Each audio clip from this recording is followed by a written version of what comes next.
ચાલો આજે જે ભણવું છે એ ગુપ્ત ઉષ્મા અથવા બીજું નામ છે રૂપાંતરણ ઉષ્મા અથવા બીજું નામ છે લેટેન્ટ હીટ. સામાન્ય અનુભવ આપણો એવું કહે કે પદાર્થને ઉષ્મા આપીએ તો પદાર્થનું તાપમાન વધે, પણ ઘણી વખત એવું હોય પદાર્થને ઉષ્મા આપો ને છતાંય એનું તાપમાન વધે નહીં. બરાબર, તો શું થાય? તો એવા સમયે તમે જે ઉષ્મા આપો છો ને એ ઉષ્મા પદાર્થના તાપમાન વધારવામાં નથી વપરાતી. તાપમાન વધારવામાં નથી વપરાતી એટલે નામ આપવામાં આવ્યું, શું નામ આપવામાં આવ્યું? ગુપ્ત ઉષ્મા. તો એ ક્યાં વપરાય છે? તો કે પદાર્થનું એક સ્વરૂપમાંથી બીજા સ્વરૂપમાં રૂપાંતર કરવા વપરાય છે, એટલે ઉષ્માને કહે રૂપાંતરણ ઉષ્મા અથવા એને કહે લેટેન્ટ હીટ. જો હું તાપમાન વિરુદ્ધ ઉષ્માનો આલેખ દોરીશ, આ આલેખ અતિશય લાંબો ગણવાનો, તાપમાનની વાત કરીશ અને આપણે વિચારી લઈએ બરફના ટુકડાથી આપણે શરૂઆત કરીએ તો બે ટેમ્પરેચર આપણે ખૂબ જ કામના.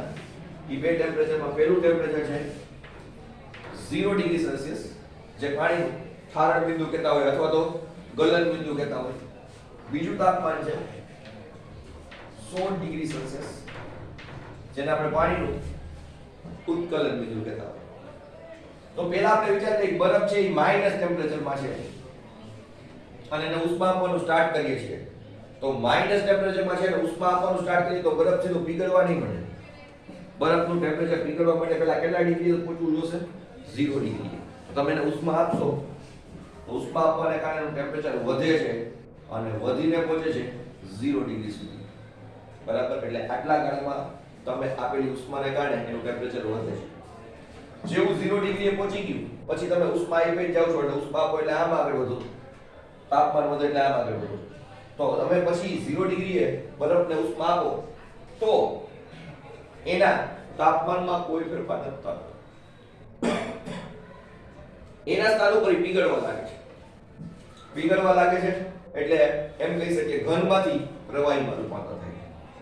એના માટે આપવી પડતી ઉષ્મા ખૂબ વધારે લાંબો લીટો આવે. એને શોર્ટમાં બતાવવું હોય તો આવી રીતે બતાવી શકાય.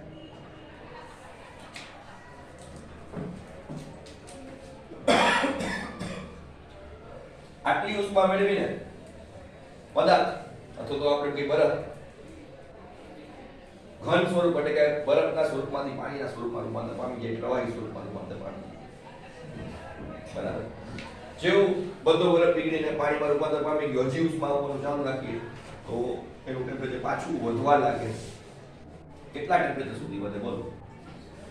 100 ડિગ્રી સુધી વધે. જેવું 100 ડિગ્રીએ પહોંચી જાય એટલે એ પાણી પાછું વરાળમાં રૂપાંતર થાય અને 100 ડિગ્રી વાળી વરાળ બને. વરાળ બન્યા પછી પાછું ટેમ્પરેચર ઇન્ક્રીઝ થશે. બરાબર, તો આ ત્રણ તબક્કા એવા એવા જેમાં ટેમ્પરેચર ઇન્ક્રીઝ થાય છે. બે તબક્કા એવા જ્યાં ટેમ્પરેચર ઇન્ક્રીઝ થતું નથી. બરાબર, તો અહીંયા જે ઉષ્મા છે એ ઉષ્માને ગુપ્ત ઉષ્મા કે રૂપાંતર ઉષ્મા અથવા લેટેન્ટ હીટ કહેવાય. એના બે નામ આપી આપણે. અહીંયા નામ આપી દઈએ LF ફ્રીઝિંગ પોઈન્ટને કારણે અને વેપોરાઇઝેશનને કારણે એ નામ આપી દઈએ LV. બરાબર, બંનેની કિંમત એમના તમને 1 by 1 થતો જઈશ. પહેલા તો રૂપાંતર ઉષ્મા કોને કહેવાય એને વ્યાખ્યાયિત કરી દઈએ. બરાબર, અહીંથી તમારે લખવાનું રહેશે એટલે ધ્યાન પૂર્વક રહેશે. એકમ દળના પદાર્થને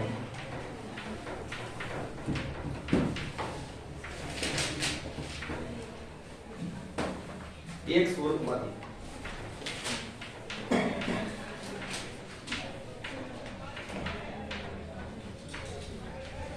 બીજા સ્વરૂપમાં,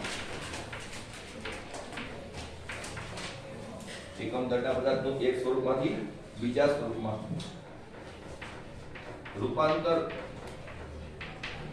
કરવા માટે જરૂરી ઉષ્માને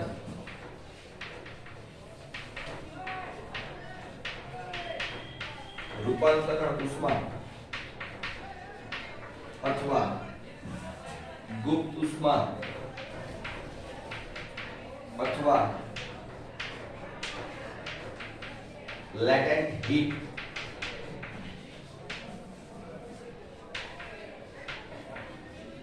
કહે છે. તમે થોડીક વાર વિચારશો તો તમને ખ્યાલ આવશે. બરફનો મેં નાનો ટુકડો લીધો હોય તો આપવી પડતી ઉષ્મા કેવી હોય? ઓછી હોય. બરફનો મોટો ટુકડો લો તો આપવી પડતી ઉષ્મા કેવી હોય? વધારે હોય. એટલે આ તમે જે આપવી પડતી ઉષ્મા છે એ દળ ઉપર આધારિત છે એવું કહી શકીએ. તો એક ધારણા બાંધી લે. લખો ધારો કે m દળના પદાર્થનું ધારો કે m દળના પદાર્થનું એક સ્વરૂપમાંથી બીજા સ્વરૂપમાં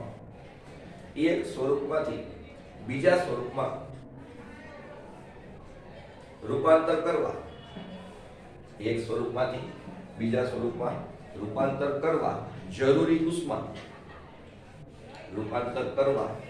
ઉષ્મા કેપિટલ Q છે. તો ચલો અહીં ધ્યાન આપજો. તો એ જે Q છે ઈ કોના ઉપર આધારિત હોય? દળ ઉપર. દળ ઓછું હોય છે તો જરૂરી ઉષ્મા કેવી હશે? ઓછી.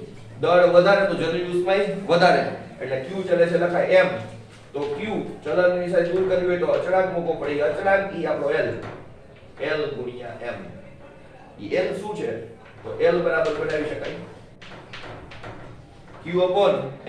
એટલે આ વ્યાખ્યા જ આવી ગઈ. જો એકમ દળના પદાર્થનું એક સ્વરૂપમાંથી બીજા સ્વરૂપમાં રૂપાંતર કરવા માટે જરૂરી ઉષ્માને જો આ જરૂરી ઉષ્મા છે ઈ જ આપણી ગુપ્ત ઉષ્મા કહી શકાય અથવા રૂપાંતર ઉષ્મા કહી શકાય અથવા લેટેન્ટ કહી શકાય. બાકી પર સામે લખી રાખી લેટેન્ટ હીટ અથવા ગુપ્ત ઉષ્મા કાઈ પણ એક નામ આપી દે.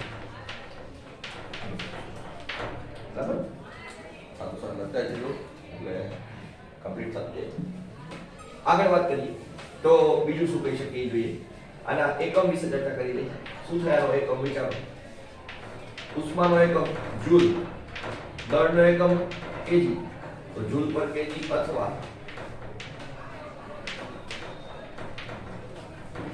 કેલરી પર કેજી કહી શકાય. પારિમાણિક સૂત્રની ચર્ચા કરીએ. ચાલો જૂલનું ખબર જ છે m1 L2 T - 2 એમાં m1 કેન્સલ થઈ જાય તો ખાલી m0 L2 T - 2 આવું કહી શકાય. હવે આપણે એને સ્પેસિફાઈ કરીએ. બે પ્રકારની ઉષ્મા હોઈ શકે રૂપાંતર ઉષ્મા અથવા ગુપ્ત ઉષ્મા. એક ઉત્કલન બિંદુ પાસે અથવા ગલન બિંદુ પાસે. તો સબ હેડિંગ આવશે ગલન ગુપ્ત ઉષ્મા. ગલન ગુપ્ત ઉષ્મા.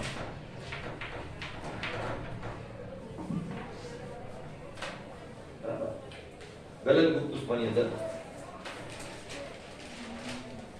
એકમ દળના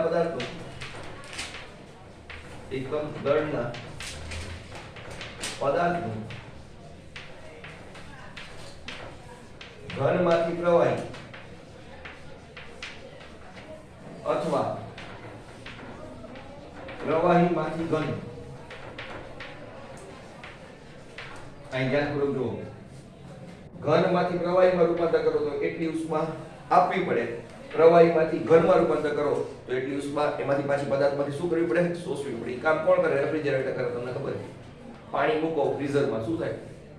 બરફ બને. ઈમાંથી ઉષ્મા શોષી લે. ખબર પડી કે? બરાબર.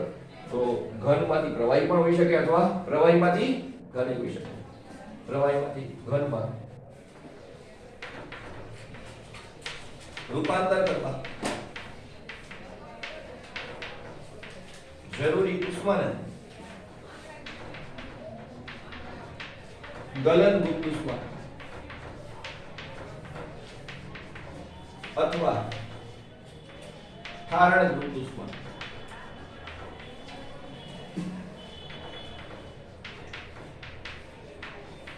કરે છે.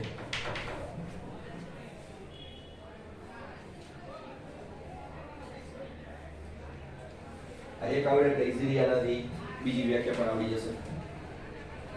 ચાલો અહીંયા જે વપરાતું છે શું કહેવાતું છે વિચારો. આને ઉત્કલન ગુપ્ત ગલન ગુપ્ત ઉષ્મા કીધું. આને શું કહેવાય? ઉત્કલન ગુપ્ત ઉષ્મા. તો બીજું હેડિંગ આવશે ઉત્કલન ગુપ્ત ઉષ્મા. અને પછીનું હેડિંગ આમાં બની જશે ઉત્કલન ગુપ્ત ઉષ્મા. ચાલો એને પણ તમારી સાથે તૈયાર કરાવડાવી દઉં. ચાલો વિચારો શું આવશે. તમે વિચારીને મને જવાબ આપજો. વ્યાખ્યા શું બનશે? એકમ દળના પદાર્થનું શું લખશું?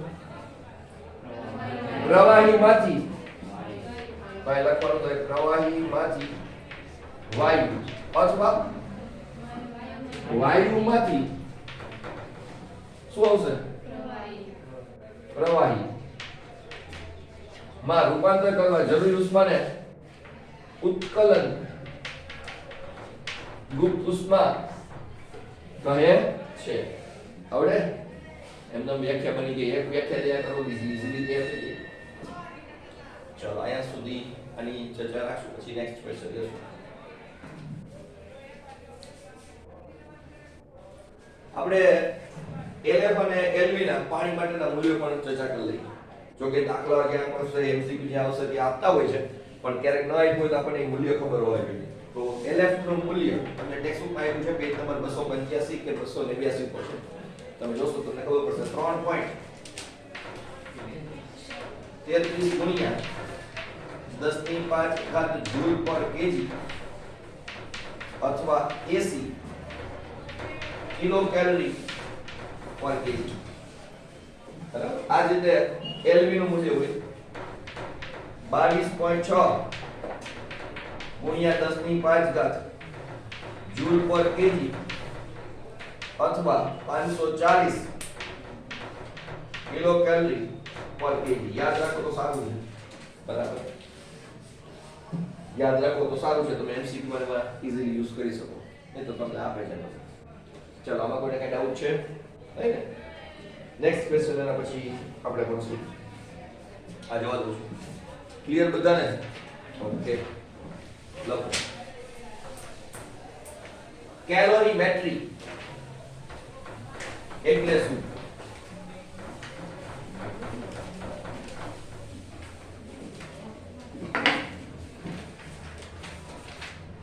કેલોરીમેટ્રી કે આમ લખવાનું થાય કેલોરીમેટ્રી.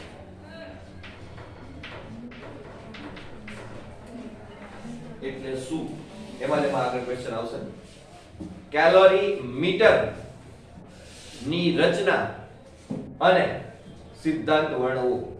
કેલોરીમેટ્રી એટલે શું? કેલોરી મીટર ની રચના અને સિદ્ધાંત વર્ણવો. આ ટાઈપનો ક્વેશ્ચન જનરલી પૂછતા હોય છે. હવે કેવી રીતે આન્સર કરી શકાય? તો કેલોરીમેટ્રી એટલે પહેલા તો શું એ સમજાવી દઉં. કેલોરીમેટ્રી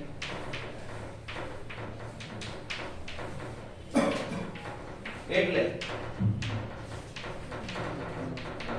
ઉષ્માનું માપન. કેલોરીમેટ્રી એટલે શું? ઉષ્માનું માપન. કેમ મપાય સમજાવું. જો કોઈ પણ પદાર્થ હોય ને એમાં ઉષ્મા કયા સ્વરૂપમાં હોય? ઊર્જાના સ્વરૂપમાં. ઊર્જાના સ્વરૂપ એટલે કઈ સ્થિતિ ઊર્જા સ્વરૂપ હોય કે ગતિ ઊર્જા સ્વરૂપ હોય, કોઈ ઊર્જાના સ્વરૂપે હશે. બીજા પદાર્થમાં એમ જ હોય ઊર્જાના સ્વરૂપમાં. પણ જ્યારે આ બે પદાર્થ સંપર્કમાં આવે ને ત્યારે એકમાંથી બીજામાં ટ્રાન્સફર થાય તાપમાનના તફાવતને કારણે. ફરીથી કહું, શેના તફાવતના કારણે? વિચારો તમે કોઈ ગરમ વસ્તુ છે, કોઈ ગરમ લોખંડનો સળિયો હોય, અડો તો શું થાય? વિચારો. ઈ ઉષ્મા તમારા હાથને મળશે. સાચી વાત છે? એ તાપમાનના તફાવતને કારણે ટ્રાન્સફર થયું. ઈ ટ્રાન્સફર થાય ને ત્યારે ઊર્જાને શું નામ આપે ખબર છે? ઉષ્મા. એટલે પદાર્થ ઊર્જા ધરાવી શકે પણ ઉષ્મા ધરાવી શકે નહીં. ઉષ્મા ક્યારે કહેવાય? માત્ર એકમાંથી બીજામાં ટ્રાન્સફર થયું. પહેલામાંથી તો ઊર્જા કહેવાય, બીજામાં વહી જાય તો ઊર્જા કહેવાય. ક્યારે ને ઉષ્મા કહેવાય? ટ્રાન્સફર થાય ત્યારે. ફરીથી કહું, ક્યારે કહેવાય? ટ્રાન્સફર થાય. અહીંયા આપણે ઉષ્માનું વાપર કરવું એટલે ટ્રાન્સફર કરવું પડશે. નીચે બીજો પોઈન્ટ લખો. ઉષ્માના માપન માટે કેલોરી મીટર નામનું સાધન વપરાય છે. ઉષ્માના માપન માટે કેલોરી મીટર નામનું સાધન વપરાય છે.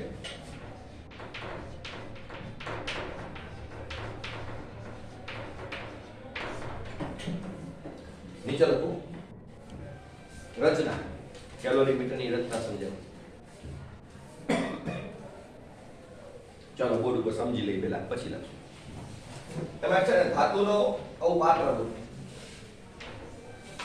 અને એમાં એક ભેળક રાખેલો હોય. ભેળક એટલે ચમચો કે ચમચી એવું વિચારી શકો. મિક્સ કરી આપી એવું. બરાબર. અને આ પાત્રને એક લાકડાની પેટી ખબર પડે વચ્ચે સ્પેસ હોય, એમાં એક ઉપરની ભાગથી કાપી નાખે ભાગ અને એમાં આ પાત્રને જવા દે આવી રીતે અને ઉપરથી નાખે.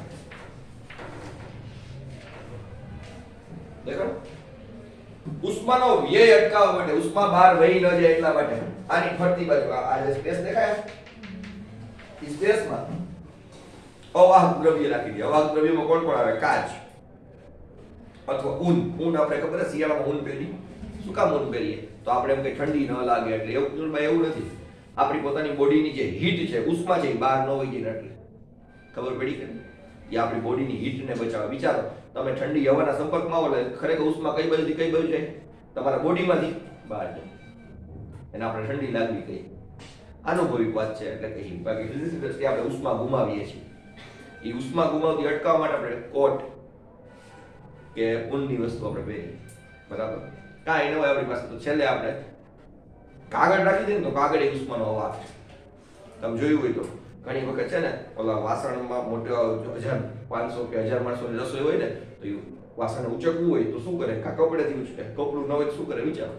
કાગળનો છાપું હોય ને એમાંથી હેન્ડલ સાથે જોઈન્ટ કરી અને ઉપાડ લે. જેમ કે ઉષ્માનો અવાહક હાલે. થોડુંક ટ્રાન્સફર કરવું હોય તો હાલે. જાજી વાત ન હાલે પણ એટલું નાના અંતરમાં હાલે છે. તો કાગળ છે, ઊન છે, એ બધા અવાહક છે. એક્ઝેક્ટ આ પાત્રની ઉપર જે આ ભાગ છે ને ત્યાં હોલ પાડી દે. એ હોલમાંથી એક થર્મોમીટર અંદર જવાનું અને આની અંદર પાણી બદલાય. રેડી? તો પ્રયોગ કેવી રીતે કરે? પ્રયોગ કરવામાં માનો કે એક એલ્યુમિનિયમનો ગોળો છે. સપોઝ એલ્યુમિનિયમના ગોળાને 500 સેલ્સિયસ સુધી ગરમ કરે છે. કેટલા સેલ્સિયસ સુધી? પછી આમાં એડ કરીએ તો પ્રારંભિક તાપમાન તો પાણીનું ખબર હોય કે નહીં. આને એડ કરે એટલે શું થાય વિચારો. આ ઉષ્મા ગુમાવશે. આ ઉષ્મા શું કરશે? મેળવશે. બરાબર? તો એક ઉષ્મા ગુમાવે છે, સામે આ પાત્ર અને પાણી ઉષ્મા મેળવે છે. ફરીથી કોણ કોણ ઉષ્મા મેળવે છે? પાત્ર અને પાણી. એટલે આનું ટેમ્પરેચર વધશે, આનું ટેમ્પરેચર શું થશે? ઘટશે. અને આપણને ખબર છે ગુમાવતી ઉષ્મા Q બરાબર સૂત્ર છે m s ડેલ્ટા E. તાપમાનનો ફેરફાર મળી ગયો. s ખબર હોય, m ખબર હોય તો કેટલી ઉષ્મા ગુમાવે મળી જાય કે ન મળી જાય? બોલો. મળી જાય? તો આની રચના છે. લખાવું છું રચના. લખતા જાય.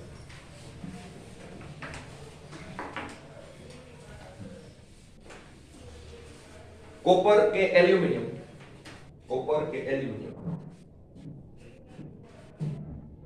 જેવા ધાતુમાંથી બનાવેલ ધાતુ પાત્ર, કોપર કે એલ્યુમિનિયમ જેવા ધાતુમાંથી બનાવેલ ધાતુ પાત્ર અને તેજ ધાતુનો ભેળક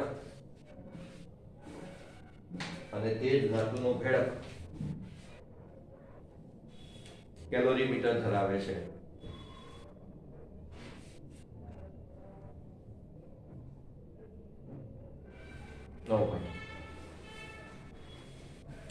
આ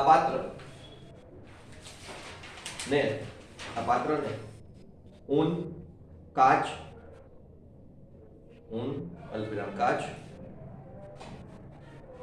જેવા અવાહક પદાર્થો વડે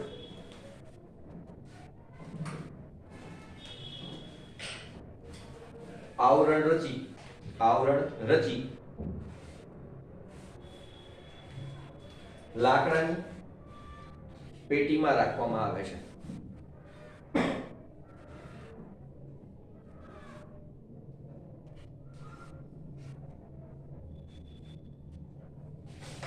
આ પાત્રમાં બરાબર ઉપર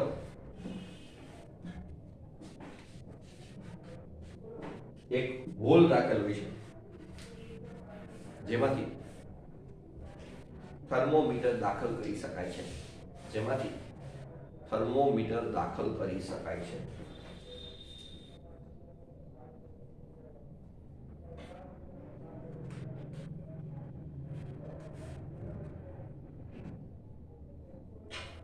થઈ ગયું? આ રચનાની વાત થઈ. હવે લખશું સિદ્ધાંત. લખો સિદ્ધાંત. રેડી કરો. સિદ્ધાંત શું સિદ્ધાંત છે? વિચારો. એલ્યુમિનિયમ ગુમાવેલી ઉષ્મા બરાબર પાણી અને આને મેળવેલી ઉષ્મા કહેવાય. પાણી પ્લસ પાત્રએ મેળવેલી ઉષ્મા કહી શકાય. તો એક ગુમાવેલી ઉષ્મા બરાબર બીજા તો આ બાજુનું અવાક આવરણ શું કરતું હશે? ઉષ્માને ગુમાવતા રોકતું હશે. ખબર પડી કે નહીં? બહાર વ્યય થવા દેશે નહીં. ખબર પડી? વ્યય થતો રોકશે. લખવામાં એક પદાર્થે ગુમાવેલી ઉષ્મા અને બીજા પદાર્થે મેળવેલી ઉષ્મા, એક પદાર્થે ગુમાવેલી ઉષ્મા બીજા પદાર્થે મેળવેલી ઉષ્મા બરાબર હોય છે. એક પદાર્થે ગુમાવેલી ઉષ્મા બીજા પદાર્થે મેળવેલી ઉષ્મા બરાબર હોય છે.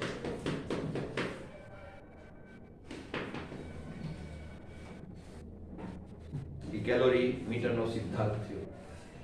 ક્લિયર? હવે દાખલા ગણવા છે. એમાં પહેલા ગણવું છે ઉદાહરણ નંબર 5, પછી ગણવું છે ઉદાહરણ નંબર 4. ચાલો જોઈએ ઉદાહરણ નંબર 5 થી સમજીએ.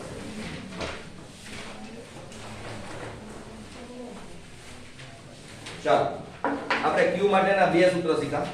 એક q બરાબર સૂત્ર તો યાદ હોય તો ms ડેલ્ટા t. બીજું q નું સૂત્ર આજે L ગુણ્યા m. કયું સૂત્ર ક્યારે વાપરવાનું વિચારો. તાપમાનનો ફેરફાર થતો હોય તો પહેલું સૂત્ર, એમાં તાપમાન બદલાતું હોય, તાપમાન અચળ રહેતું હોય અને અવસ્થાનો ફેરફાર થતો હોય. અવસ્થાનો ફેરફાર એટલે ઘનમાંથી પ્રવાહી, પ્રવાહીમાંથી ઘન ગમે તે થઈ શકે. એવી રીતે પ્રવાહીમાંથી વાયુ, વાયુમાંથી પ્રવાહી ગમે તે થઈ શકે. તો કયું સૂત્ર વાપરશું? q બરાબર L. સમજાયું? તો હવે એક એવો દાખલો છે જેમાં આખી પ્રોસેસ સમજાવવામાં આવે છે. જોઈ લઈએ દાખલો. ઉદાહરણ નંબર 5 છે. ચાલો લાંબી રકમ છે, રકમ સમજીએ પછી દાખલો સમજીએ. કેલ્ક્યુલેટર કાઢી નાખજો જાણે આજે સમજાય.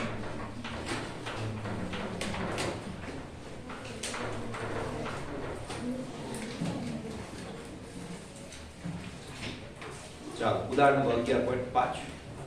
બરાબર? ચાલો એક કોઈ પણ વ્યક્તિ મોટા અવાજ હોય છે એટલે ક્લિયર સંભળાય છે એને સાવ સાદું પ્રયત્ન કરે. બોલો. 1 કેલોરી મીટરમાં -12 °C તાપમાને રહેલા. ચાલો T ઇનિશિયલ એટલે સ્ટાર્ટિંગ ટેમ્પરેચર -12 °C થી સ્ટાર્ટ કરવાનું છે.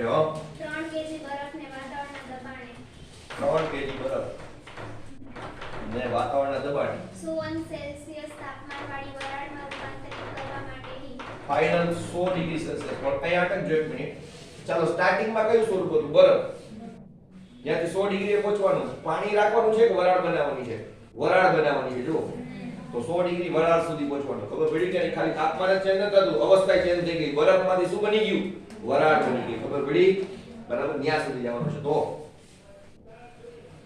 તાપમાનવાળી વરાળમાંથી રૂપાંતરિત કરવા માટેની જરૂરી ઉષ્માની ગણતરી કરો. જે બરફની વિશિષ્ટ ઉષ્મા ધારિતા ચાલો SI 2100 જૂલ પર kg બને.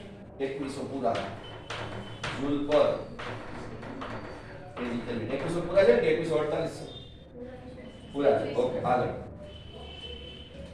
પાણીની વિશિષ્ટ ઉષ્મા ધારિતા 4186 જૂલ પર kg. 4186 જૂલ પર કેજી કેલ્વિન. આગળ. બરફની ગલનમુક્ત ઉષ્મા 3.35 × 10⁵ જૂલ પર કેજી. LF અને LV. વરાળની બાષ્પાયનયુક્ત ઉષ્મા 2.256 × 10⁻⁴ જૂલ પર કેજી. હજુ ચાલો અહીંયા ધ્યાન આપજો. કેટલા ટેમ્પરેચરથી શરૂઆત થાય છે?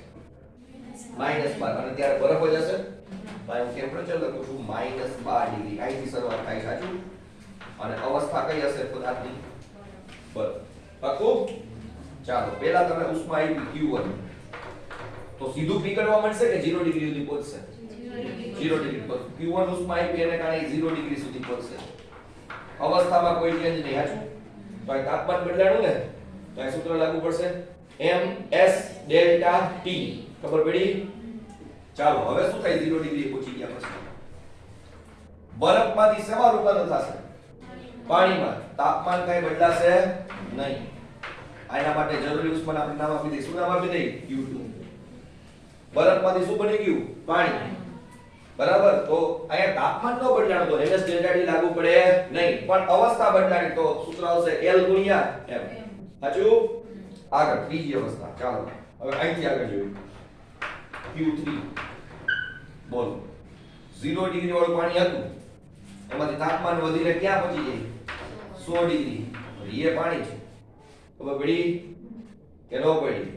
તાપમાન બદલાણ માટે ms ડેલ્ટા t અને 100 ડિગ્રી વાળામાંથી 100 ડિગ્રી વાળું પણ હવે પડી જાય વેપોરેશન, બાષ્પ બની જાય, પાણીની બાષ્પ એટલે વરાળ. એના માટે ઉષ્મા Q4. તો જરૂરી ઉષ્મા આખી પ્રોસેસમાં કેટલી થાય બોલો? Q1 વત્તા Q2 વત્તા Q3 વત્તા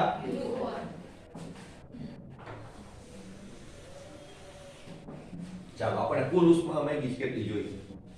તો કુલ ઉષ્મા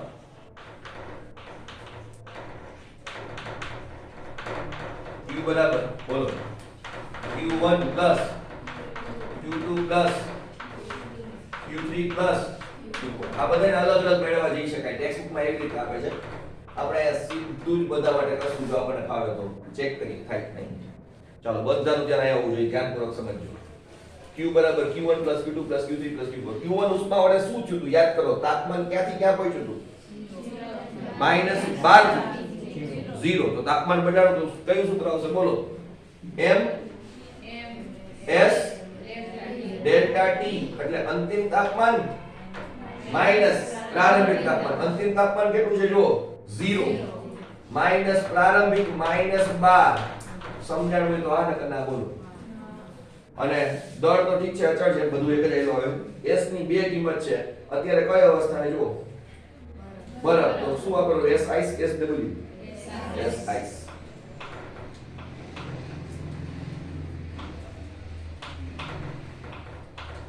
સમજાણું બધાને?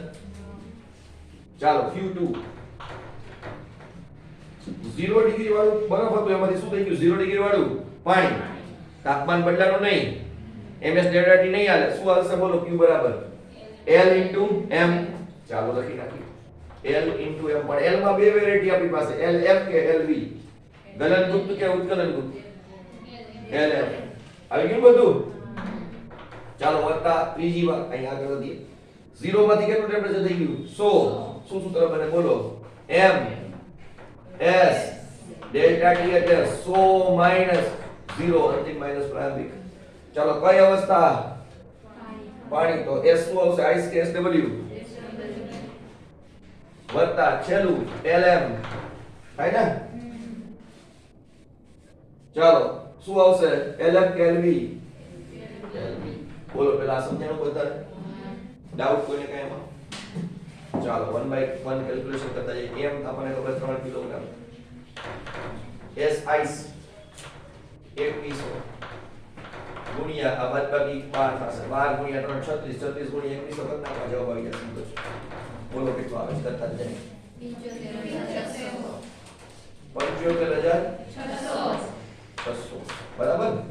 વત્તા lf જો આવી 3.35. પેલા એને ગુણ્યા 10 થી 5 કરી નાખો કેલ્ક્યુલેટરમાં. અને પછી 3 વડે ગુણ નાખો. બોલો 3.35 ગુણ્યા 10 ની 5 ઘાત એટલે 1 ની પાસે 5 મિનિટ વડે ગુણવાના અને ગુણ્યા 3. બોલો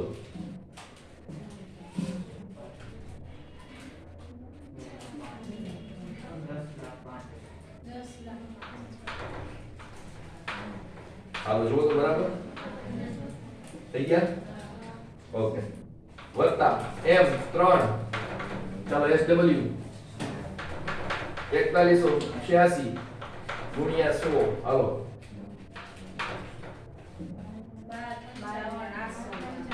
12 55 800.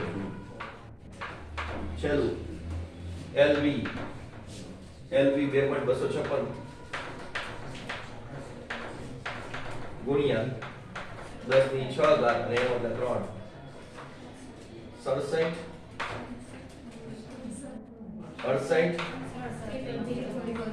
000 બરાબર છે ને? ઓકે કરો સરવાળો.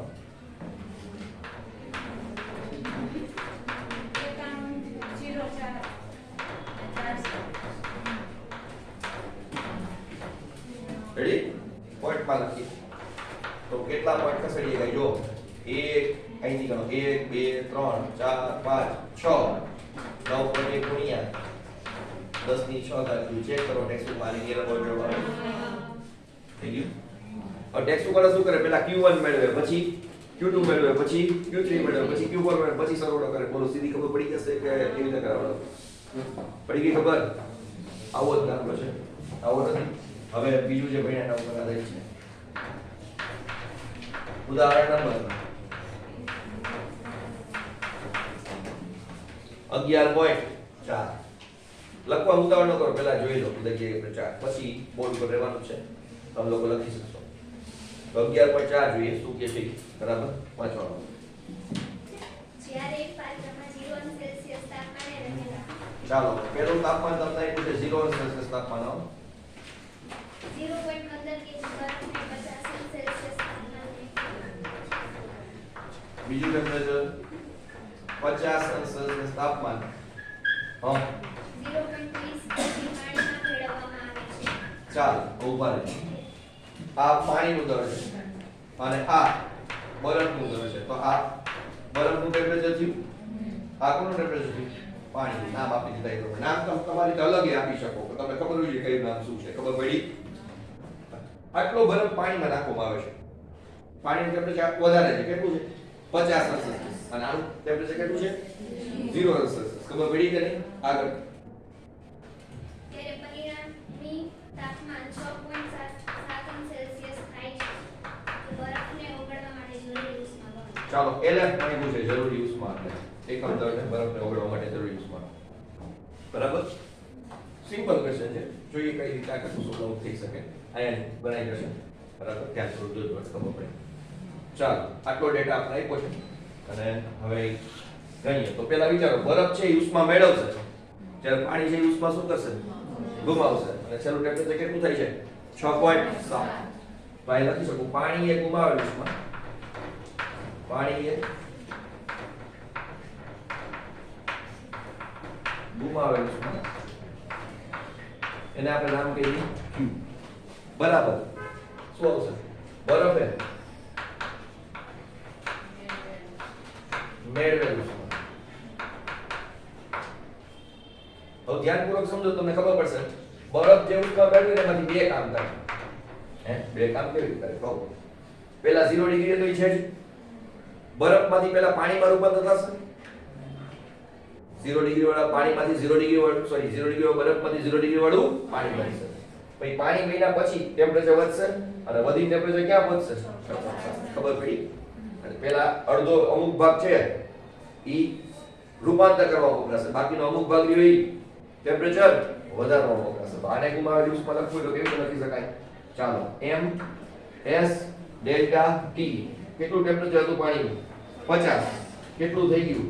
6.7. તો TW માઈનસ T. બોલો પેલા આ સાઈડ સમજાણી? આ કોના માટે લખ્યું? પાણી માટે લખ્યું. તો દળ એ પાણીનું અને SI પાણી માટે આવશે. MS ડેલ્ટા કહેવાય. આગળ વાત કરીએ. બરફે મેળવેલ ઉષ્મા. બરફ મેળવેલ ઉષ્મામાંથી શું કરશે? તો કે પહેલા તો રૂપાંતર થશે M ice એને ગુણ્યા L F LF આપણે ગોતવાનો છે અને વત્તા જે કાંઈ વધ્યું એમાંથી MS ડેલ્ટા T એટલે ટેમ્પરેચર છેલ્લું કેટલું ટેમ્પરેચર છે બોલો? 6.7. પ્રારંભિક કેટલું હતું પાણી આઈસ નું બોલો? 0. એટલે લખી નાખ્યું T માઈનસ શું લખ્યું? T minus T ice. હવે અહીંયા ખાસ જોવાનું છે S પાણીની અવસ્થામાં આવી ગયું છે બરફ એટલે SW આવે, પણ M શું આવશે? કેમ ભાઈ? તમે વિચારો, બરફ પીગળે પાણી બને તો દળ તો ન વધે ને. ઓલું દળ તો અલગ હતું પાણીનું. જે બરફમાંથી પીગળ્યું ઈ દળ કાંઈ બદલાશે નહીં. એટલે અહીંયા M આઈસ લખ્યું તો અહીંયા પણ શું આવશે? M ice. ખબર પડી કે નહીં? બરાબર. ઓલું પાણીનું દળ અલગ છે, ઈ તો મૂળ જે પહેલેથી પાણી હતું એનું દળ છે. ભલે મિક્સ થઈ જાય પછી કુલ દળ વધી જાય, પછી ટેમ્પરેચર વધે છે ઈ દળ આ છે. બરાબર. અને ઓલા દળનું ટેમ્પરેચર શું થાય છે? ઘટે છે. આમાં LF ગોતવાનો છે આપણે. ગોત. ચાલો MW ની કિંમત 0.30. તમને રકમમાં કદાચ SW વધારાનું આપ્યું હશે જી. આપ્યું છે ને? કેટલું આપ્યું છે? 4186. આગલા દાખલામાં ઈ જ આપ્યું છે. ત્યાંથી પણ સીધું લઈ શકાય. TW 50 માઈનસ 6.7 બરાબર. M આઈસ બેમાંથી કોમન નીકળી જાય. જો કેટલું છે M આઈસ? 0.15 તો સાદું રૂપના સ્ટેપ ઘટી ગયું LF વત્તા SW 4186 છેલ્લું ટેમ્પરેચર 6.7 અને બરફનું પહેલું ટેમ્પરેચર 0 આવું તમે કહી શકો 6.7 રેડિયન ચાલો સાદું રૂપ આપીએ આ 0.15 ને આના છેદમાં આવવા દો 0.30 ના તો 2 વધે 2 ગુણ્યા 4186 અને ગુણ્યા 43.3 આ બેની બાદબાકી 43.3 2 ગુણ્યા 4186 ગુણ્યા 43.3 બોલો 362507.6 બરાબર ચાલો LF ગોતવું છે તો જો તમે ગણતરી ખોટી કરશો જવાબ ખોટો આવશે આપણે છે 4186 ગુણ્યા 6.7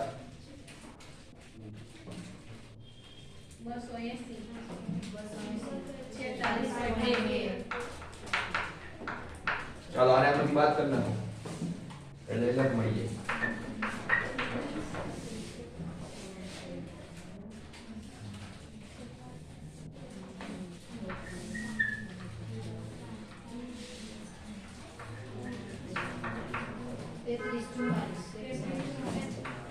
તેત્રીસ ચુમ્માલીસ ઓકે તો LF બરાબર 3.34 ગુણ્યા 10 ની પોઈન્ટ ખસેડો 1 2 3 4 5 ઘાત જૂલ પર કેજી આ ફાઇનલ આન્સર બરાબર ચાલો આજના દિવસની અંદર અહીંયા અટકશું અહીંથી વધુ આવતા લેક્ચરની અંદર જશું બરાબર ક્લાસરૂમ વાળા જે લક્ષ છે એટલે અટકશું